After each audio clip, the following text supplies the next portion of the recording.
How to add your personal priority to your profile on VK on Android or iOS phone. First open VK and then click on your profile here, then click these 3 points and click edit profile. Now scroll down and click beliefs,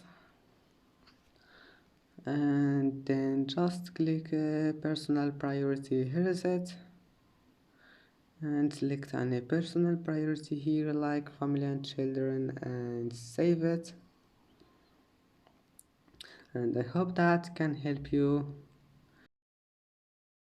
And that's it for today's video. If you like this video, please don't forget to like and don't forget to subscribe, and thank you for watching this video until the end, and see you in the next video.